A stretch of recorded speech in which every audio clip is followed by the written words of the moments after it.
you're not too prideful to not switch over, I feel like it's the greatest asset you can have as an individual. Let me push back on that because I remember talking to my boy Leonce about it. We were talking about, okay, the difference between persistence and delusion.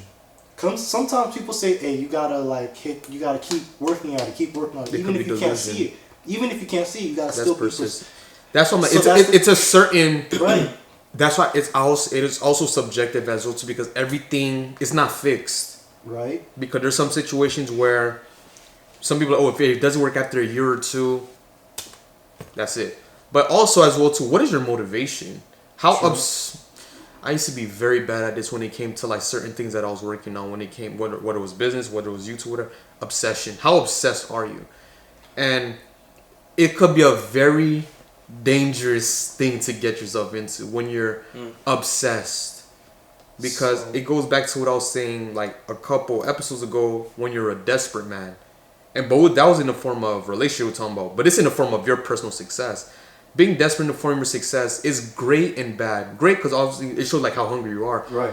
But bad in the sense that you're willing to do anything to make it, no matter who I cross, no matter who I destroy, no matter what shortcuts I take, no matter who tears I cause, I'm going to make it. And that's a very dangerous thing to do, because you can lose yourself as you get to your specific goal. You could lose yourself, but nobody argues with the results.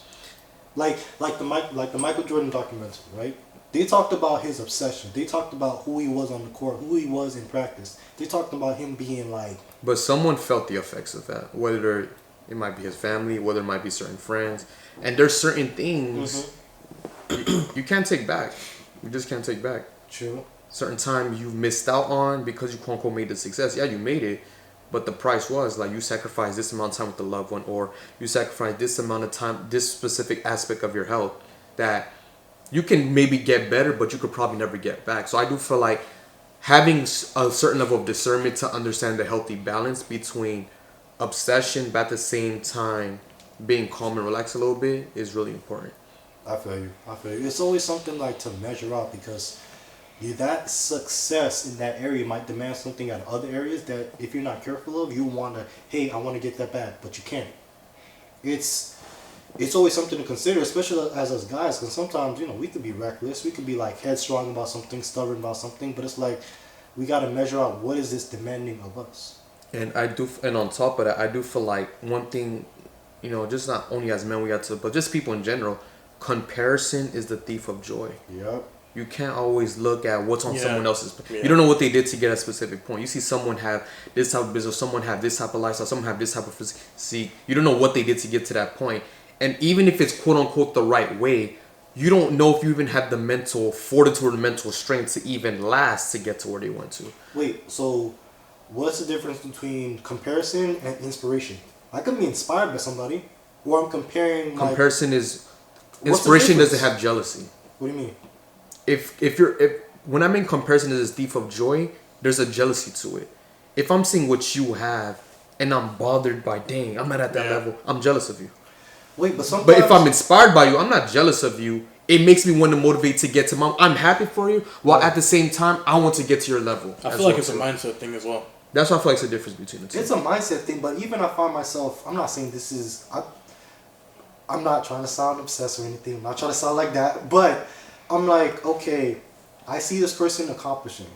I'm not particularly jealous of them, but I know I want to get to that level, and I'm uncomfortable not putting in the work to get to that level. Do you think that's not comparison or inspiration? It's inspiration, but there's a fear with that inspiration, because the fear is that you don't know if you're actually able to put in the work after being inspired. But what if you know you're putting in the work and you're uncomfortable not putting in the work? You're uncomfortable with like staying stagnant or going out. Well, you're comfortable being stagnant? Uncomfortable. You're uncomfortable being stagnant. I'm uncomfortable with me not taking that journey to get to where that person is. Well, so what's stopping you from keeping going? That's a question, right? That's a good question. So it only matters like what's stopping you from keeping going. If you know you're uncomfortable with, so you said that you're uncomfortable with. So say I have this physique I'm aiming towards, right? And let's say like I'm doing nothing at that moment to get to that physique. You can't complain. I'm uncomfortable doing nothing to get to that. I'm uncomfortable doing nothing to get to that goal. or that goal that I see other person is at. But wait. I just want to make sure I understand the question. You're doing nothing to. Well, in the example, the person is doing nothing to get to that physique, but they're uncomfortable being stagnant. Yes. But they're choosing to do nothing to get to that physique. So that's their fault. That exactly. It's So their is fault. that so? Is that good for them to be uncomfortable, or is it bad for them? I think it's delusional in themselves, bro. Because how you mad? Be mad that you're how not you doing mad you're not nothing doing about it. nothing, That's good, but though. you uncomfortable How's that- that you how's ain't that doing good, nothing. though? It's good because it pushes you to do that. You're uncomfortable being like not getting towards your But goal. you ain't doing nothing. But you're not doing the button. right. That's You're uncomfortable delusion. with your action that makes you want to change, right?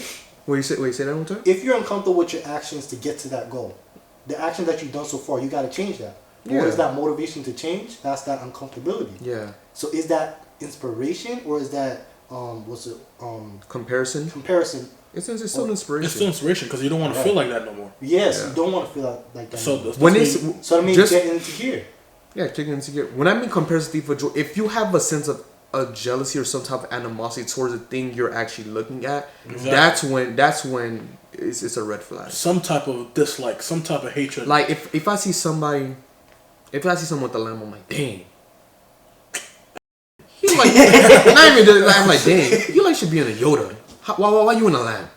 What made you get into a lamb and I'm not in a lamb? That's a red flag right there. Or instead of like, dang, that's a nice lamb. Exactly. Maybe I could be me one day and put in that And work that, too. that goes back to the why not? Exactly. Why can't why can't I do that though? And that's why And you're not hating on the person that's already at the level. Right.